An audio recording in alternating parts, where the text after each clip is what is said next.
Hello and welcome to my weekly review for the fifth week of April 2026. Let's look at the daily chart. We had Monday doji candle which created this fair value gap. I labeled all those levels over here. As expected, we should come back into this fair value gap, take support on this order block. So as looking at the daily chart, we expect Tuesday to be bearish, um, Wednesday to be in the middle of being bullish and bearish.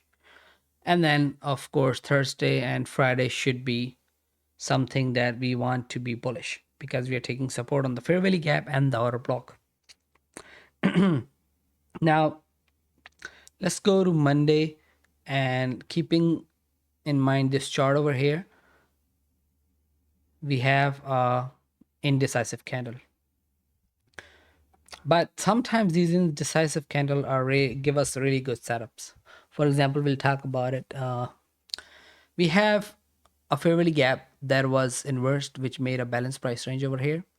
That would give us a good shorting opportunity over here in the balanced price range.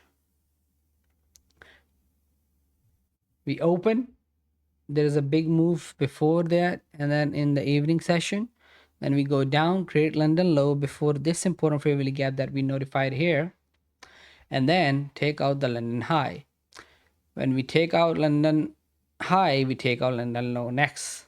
If we take out Asia low, then we take out Asia high. Okay, that's how it works. So that is what happens. We would short towards the Asia low. After 9:30 open, we went down. If I was on the charts on this day, we took out these highs over here, I would have entered right after on the reversal of this, right? Or we could have entered on this inversion fair value gap. Because this candle closed too low, we can wait for the retracement into this area. But I waited, went back up, wait for this inversion over here, and then target Asia low. But if you did not take this trade, the other trade would be that if we went into this important fair value gap, we can see a reversal towards the recent high or the weekly open, which is this trade. We inverse this fair value gap over here, enter here, and then target this weekly open. Tuesday, very easy day. It was a trending downwards day into the new day opening gap, which aligns with the order block that we talked about. So we are bearish. We go down, make a fair value gap, take support in that fair value gap, which aligns with the 50% range of the daily fair value gap, and then go down into the new day opening gap. Very easy. If you look at it on the 5-minute chart, opens, grinds down, inverse the important fair value gap over here, make this bread area 1 hour fair value gap. We make a low right before the new day opening gap, which is an engineered low, go back up into that fair value gap, and then come down. Looking at this, if you were present at 9:30 open, taking this inversion towards the midpoint of the fair value gap would be a good trade. But if you only want to take bearish trades, then the next entry would be the inversion of this fair value gap over here. You enter, put your stop above the high or next to this candle, wait for it to go down there. And if you did not enter there, after 10, we get another opportunity over here. We could have entered in this one and targeted this new day opening gap. Very easy day.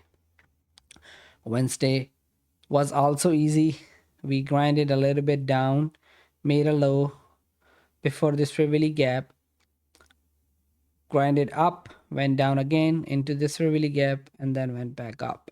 On a 5-minute, it looks like this. NQ opens, consolidates into this fair value gap, makes Asia high, go back down, creates this high, then makes an engineered high next to it, go down, takes out London low, and then takes Asia low. So now we target London high and Asia high. We go back into this important fair value gap, and we could have targeted this actually after going back down here, inversing this fair value gap. We could have entered on this candle targeting this low over here into the fair value gap or the Asia low, but that RR is very little, so I would not take that trade. However, the next actual trade would be this one, the one I mentioned here. Always keep in mind that whenever a first presented fair value gap is made in a direction that you are, for example, on Wednesday I'm bullish and I see a first presented fairly gap, I would like to see it as a support or a breakaway gap. I would enter as soon as this is made, and then we go target the highs over here. As you can see, this would be a trade taking support on this fairly gap and then targeting the equal highs and the buy side and the London high over here. Thursday, very easy day. We had a low over here, went back up into this balanced price range and went down, took this low, and then went back up. NQ open lows, makes a low before the important fairly gap, goes back up grinding, taking out London high, did not take out Asia, but we tapped into an unmitigated 1 hour, which is this, and the balanced price range, which is this area over here, balanced price range. And then we banged back down, taking out London low and Asia low. Now the next target would be Asia high. So if I was on the charts at the time after 9, I would have taken this trade over here. As you can see, we made this fairly gap, took support on this and then inversed it, taking support on this area again and then went down. I would have entered here. If you missed this at after 9:30, the next possible trade would be to take entry on this fairly gap that aligns with the previous cycle low, which is this area, this low over here. Okay, aligns with this over here, and you can enter on this fairly gap. I took this trade, the third one, because I woke up at around 9:50. I saw this 5-minute fairly gap over here, and I wanted to take an inversion into Asia low and this important fairly gap. This is what happened. We went into this 5-minute, we made this inversion over here, and then I entered and I targeted this fairly gap. Friday was a difficult day if you were not bullish, but I was bullish, and we had this important unmitigated hourly fairly gap aligning with over fairly gap. We went back into it and then rushed up, taking our previous day high, making a new all-time high.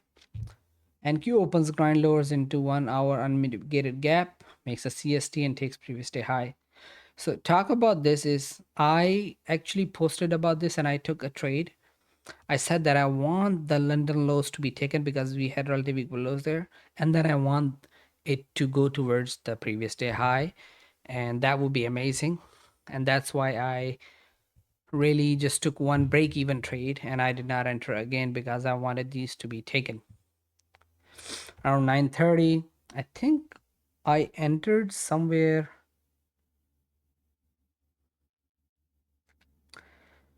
I think I did not post about it, but I entered somewhere around 9:45 here. And I moved my stop rather quickly because I was not confident, and I got break even there. I made $10 on the trade. But looking back at it, if I was bullish and I did not have an idea of London lows being taken, this looks like a very good trade area. Here we come back here in the 70% of the range into this fair value gap, go back up, inverse this fair value gap, could have been first entry, came back down, inversed it, could have been the second entry. If you missed that, we take out London high, went back down, inverse it, could have been the third entry before the previous day high. All in all, that was the previous week, and the upcoming week does not look promising. It can be slow because only Tuesday and Friday have high impact news, ISM and non-farm employment change. We have it like this. If it takes out the all-time high, I expect it to come down into this new week opening gap. But if overnight it goes down into this hourly fairly gap, I am bullish towards all-time high. So that's it. That's what I'm thinking. Monday would be low probability, Wednesday and Thursday will be low probability. So use your risk accordingly. And as always, thank you for watching, and you can find the link to this PDF in the description.